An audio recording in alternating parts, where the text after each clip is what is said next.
السلام علیکم دوستو، میرا نام ہے اسیب شفقت اور آپ دیکھ رہے ہیں ہنسی ٹی وی۔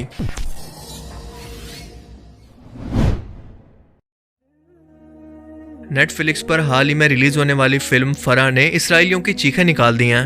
بار بار کی دھمکیاں اور وارننگ دینے کے باوجود بھی اس فلم کو آخرکار ریلیز کر دیا گیا ہے اور دنیا نے اسرائیل اور یہودی قوم کا وہ فرعونی چہرہ آخرکار دیکھ لیا جسے اب تک میڈیا اور فلم انڈسٹری میں اپنے کنٹرول سے یہ آج تک دنیا سے چھپاتے آ رہے تھے۔ اسرائیل میں آباد آج کے یہودی دراصل یہودی نہیں ہیں، کیونکہ ایک قوم یہود کوئی مذہب نہیں بلکہ ایک قبیلے کا نام تھا، لہٰذا کوئی بھی شخص اپنی مرضی سے یہودیت کو اختیار نہیں کر سکتا۔ مگر آج سے کئی سو سال پہلے سفید فوم ترکش اور رشین نسل کے لوگوں نے، جو کہ آذربائیجان اور آرمینیا کے علاقوں میں آباد تھے، یہودیت کو ایک مذہب کے طور پر اختیار کیا اور آج خود کا تعلق بنی اسرائیل یا اسی قوم کے دوسرے نام یعنی یہودی قوم کے نام سے جانے جاتے ہیں،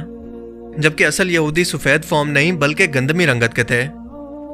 یہ قوم ہمیشہ سے ہی صافچی دماغ اور وکٹم کارڈ کھیلنے کی عادی ہے، اور آپ جانتے ہیں کہ جرمنی میں بھی خود پر ظلم ہوتا دکھا کر انہوں نے بالفور ڈیکلیریشن کے ذریعے ناجائز اسرائیلی ریاست کا وجود تو حاصل کر لیا، ان کے گھروں اور جائیدادوں پر قبضہ کر کے اور ان کو دہشت گرد اور خود کو امن پسند اور مظلوم دکھا کر۔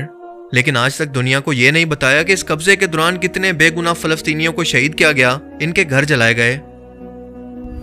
حال ہی میں فیفا ورلڈ کپ قطر کے اندر جب بھی کوئی اسرائیلی صحافی کسی عرب شخص سے انٹرویو لینا چاہتا تو سب نے مل کر ان کی خوب بے عزتی کی، لیکن کوئی ایک بھی عربی شخص ان اسرائیلی صحافیوں کو انٹرویو دینے کے لیے تیار نہیں ہوا، بلکہ یہ سب دنیا کے سامنے کہنے لگے کہ اسرائیل جیسی کوئی ریاست تو دنیا کے سامنے موجود ہی نہیں ہے، بلکہ یہ ملک تو فلسطین ہے جس پر تم لوگوں نے زبردستی قبضہ کر رکھا ہے۔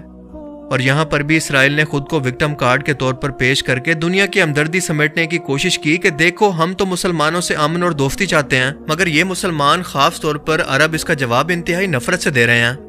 بالکل وہی منافقت جو کہ اسرائیل فلسطین کے لوگوں، بچوں اور عورتوں پر ظلم کر کے خود وکٹم بن کر دنیا سے ہمدردیاں سمیٹ رہا ہے، مگر اس ایک فلم نے یہ ساری کی ساری منافقت اور پروپیگنڈا کھول کر دنیا کے سامنے رکھ دیا، جس کا نام ہے فرا۔ اس فلم کو اردن کی ایک عرب فلم ڈائریکٹر نے تیار کیا ہے، جس کی کہانی کے اندر یہ دکھایا گیا ہے کہ جب 1948 کے اندر اسرائیل کے قیام کا اعلان کیا گیا تو ان فلسطینیوں کو جنہوں نے یہ رحم کھا کر اسرائیلیوں کو پناہ دی کہ یہ بیچارے اپنے عورتوں بچوں کے ساتھ سمندر میں اور کہاں دنیا میں در بدر بھٹکتے پھریں گے، ان لوگوں پر رحم کھا کر انسانیت کے ناطے ان کو پناہ دی تھی، لیکن جس چیز کی فطرت ہی یہ ہو کہ اس نے ہر صورت ڈنگ مارنا ہے، وہ سانپ ہے، وہ اپنے اوپر احسان کرنے والے کی بھی جڑیں کاٹتا ہو، اس کے خلاف سازش کرتا ہو، آخر وہ کب تک اس سے خود کو باز رکھ سکتا ہے؟ اور بالکل یہی کیا فلسطینیوں کے ساتھ یہودیوں نے۔ اس فلم کے اندر فرا نام کی ایک 14 سالہ لڑکی کو دکھایا گیا ہے، جسے اس کے والد سختی سے منع کرتے ہیں کہ چاہے جو بھی ہو جائے گھر سے باہر مت نکلنا، کیونکہ اس وقت ان یہودیوں نے دھڑا دھڑ فلسطینیوں کو بے گھر کرنا شروع کر دیا تھا، لاکھوں لوگوں کو شہید اور لاکھوں فلسطینیوں کو بے گھر کر کے آباد کاری کا یہ سلسلہ جاری تھا، جو کہ آج کے ٹائم کے اندر 90% سے بھی زیادہ ہو چکا ہے۔ اس لڑکی کے گاؤں پر اسرائیلی فوجیں حملہ کر کے لوگوں اور بچوں کو قتل کر رہی ہیں۔ فلم کی کہانی اس بات کے گرد گھومتی ہے کہ کتنے ظلم اور بربریت سے ان یہودیوں نے فلسطینیوں کو ان کے گھروں سے نکالا اور ان کے گھروں پر قبضے کے لیے ان بچوں کو سالوں تک ایک ہی گھر کے اندر اپنے ہی ملک میں قیدیوں کی طرح زندگی گزارنا پڑی تاکہ اپنی جان، مال اور اپنی عزت کو بچا سکیں۔ ایک لمحے کے لیے اپنے خاندان کے بارے میں یہ تصور کر کے دیکھیں کہ آپ کے گھر کے باہر قابض فوجی بندوقیں اٹھائے کھڑے ہوں، آپ کو اپنے گھر سے باہر نکالنا چاہتے ہیں اور انہی کو دنیا کی سپورٹ بھی حاصل ہے۔ یقیناً یہ کافی دردناک تصور ہوگا، اور اس فلم کے اندر آپ ان ایموشنز کو اچھی طرح سے فیل کر سکتے ہیں۔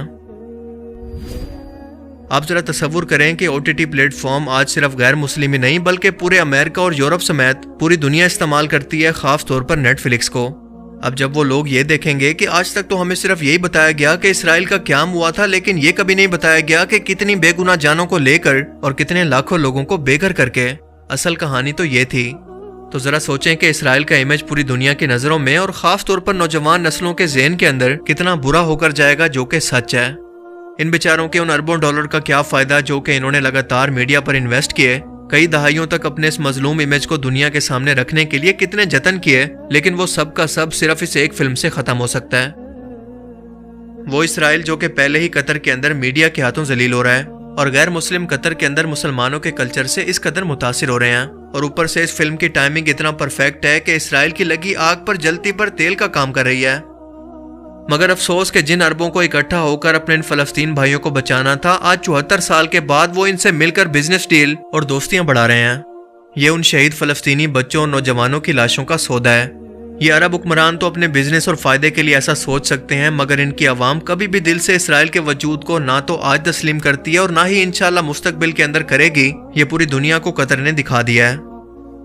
مگر پاکستان واحد ایک ایسا ملک ہے جو چاہے مرضی ہو جائے کبھی اسرائیل کے وجود کو تسلیم نہیں کرے گا، کیونکہ یہ ملک اسرائیل کے وجود میں آنے سے صرف 1 سال پہلے وجود میں آیا۔ یہ اسلامی دنیا کا واحد ملک ہے جو کہ اٹامک پاور رکھتا ہے،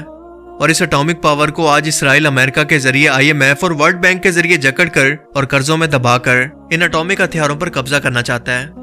اس لیے آپ کو زیادہ حیران نہیں ہونا چاہیے کہ پاکستان پر اس وقت کرپٹ ترین حکومت کیوں ہے۔ پاکستان کو ہر گزرتے وقت کے ساتھ قرضوں کے اندر کیوں جکڑا جا رہا ہے، کیونکہ یہی وہ ملک ہے جہاں سے کالے جھنڈوں والی جماعت خراسان سے نکلے گی، وہ خراسان جس کے اندر آج کے افغانستان، پاکستان اور ایران کا علاقہ شامل ہے۔ حدیث مبارکہ کے مطابق یہی کالے جھنڈے والی جماعتیں امام مہدی علیہ السلام کی فوج کے اندر شامل ہوں گی، جیسا کہ ڈاکٹر اسرار احمد مرحوم فرمایا کرتے تھے۔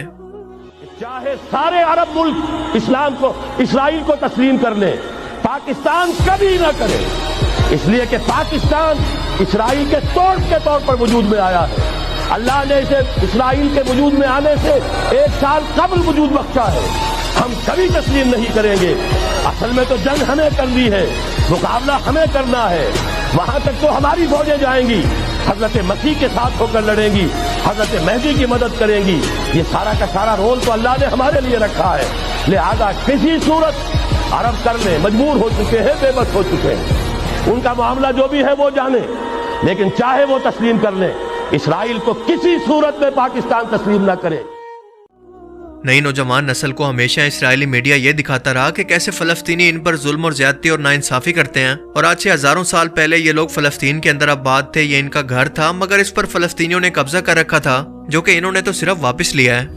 اور اسی بات پر علامہ اقبال نے کیا خوب جواب دیا تھا کہ اگر اسرائیل کا فلسطین پر حق ہے کہ یہ ہزاروں سال پہلے ان کا گھر تھا، تو آج اسپین بھی مسلمانوں کو واپس ملنا چاہیے جس پر 500 سال تک مسلمانوں نے حکومت کی۔ اپنی اور دنیا بھر کی نوجوان نسل کا برین واش کرنے کے لیے انہوں نے آج تک میڈیا اور فلم انڈسٹری کو ہتھیار کے طور پر استعمال کیا، مگر نیٹ فلکس کی صرف ایک فلم نے ان کے سارے پروپیگنڈا کو کھول کر دنیا کے سامنے رکھ دیا، جو کہ آج کل یونیورسٹیز اور کتابوں کی بجائے ڈراموں، فلمز اور میڈیا سے تاریخ کو سیکھتی ہے۔ اسرائیل نے اس فلم پر نیٹ فلکس کو کئی بار سنگین نتائج کی دھمکیاں بھی دی، مگر اس کے باوجود نیٹ فلکس نے اس کو ریلیز کر دیا۔ اب آپ یہ نہ سمجھیں کہ نیٹ فلکس کی اچانک سے مسلمانوں کے لیے کوئی محبت جا گئی ہے، بلکہ یہ صرف اور صرف پروفٹ کا لالچ ہے کہ یہ فلم کنٹروورشل ہو کر دنیا بھر کے اندر اتنا مشہور ہوگی، زیادہ سے زیادہ لوگ اس کو دیکھیں گے، اور یہ فلم کیونکہ صرف نیٹ فلکس پر دستیاب ہے تو زیادہ سے زیادہ لوگ نیٹ فلکس کو جوائن کر کے اس فلم کو دیکھیں گے، اور زیادہ ویورشپ کا مطلب ہے زیادہ پیسہ۔ سو یہ صرف پروفٹ کی گیم ہے۔ اسرائیل نے اس سے پہلے فرج اللہ سلحشور نام کے ایک ایرانین فلم ڈائریکٹر کو صرف اس لیے مروا دیا تھا کیونکہ وہ یوسف پیغمبر سیریز کے بعد ایک نئی فلم ڈاکومنٹری بنا کر جس کے اندر بنی اسرائیل کی مکمل تاریخ اور اصل حقائق دنیا کے سامنے لائے جاتے ہیں، اس پر ابھی کام کر رہے تھے۔ یہ کام ویسے تو کئی سالوں سے جاری تھا، مگر بار بار اس فلم کے ڈائریکٹر کو بدلا گیا، اور آخرکار ایئرپورٹ پر ان کے سامان کے اندر زہر کو ایجیکٹ کر کے کینسر کو ان کے جسم میں اتار دیا گیا۔ یہ ان لوگوں کا پرانا طریقہ واردات ہے، لیکن سچ کبھی چھپتا نہیں ہے، اور ہر طرح سے سچ پر پردہ ڈالنے کے باوجود بھی یہ ظالم دنیا کے اندر ذلیل ہو رہا ہے، کیونکہ اسے یہ ملک اور زمین تو مل گئی لیکن قیامت تک سکون نہیں ملے گا، اور یہ ایسے ہی دنیا کے سامنے بے عزت اور ذلیل ہوگا انشاءاللہ۔ آپ بھی اس فلم کو ضرور دیکھیں اور اپنے رشتہ داروں کے ساتھ بھی ضرور شیئر کریں تاکہ ہر شخص تک یہ حقیقت پہنچ سکے۔ مجھے امید ہے کہ اس ویڈیو سے آپ کو کچھ نیا جاننے کو ملا ہوگا اور یہ ویڈیو آپ کو پسند آیا ہوگا۔ اگر یہ ویڈیو آپ کو اچھا لگا تو اسے لائک کیجئے، اور اب میں ملوں گا آپ سے ایک ایسی ہی نئی انٹرسٹنگ ویڈیو میں۔ تب تک کے لیے اپنا بہت سا خیال رکھیے گا۔ Thanks for watching this video. اللہ حافظ۔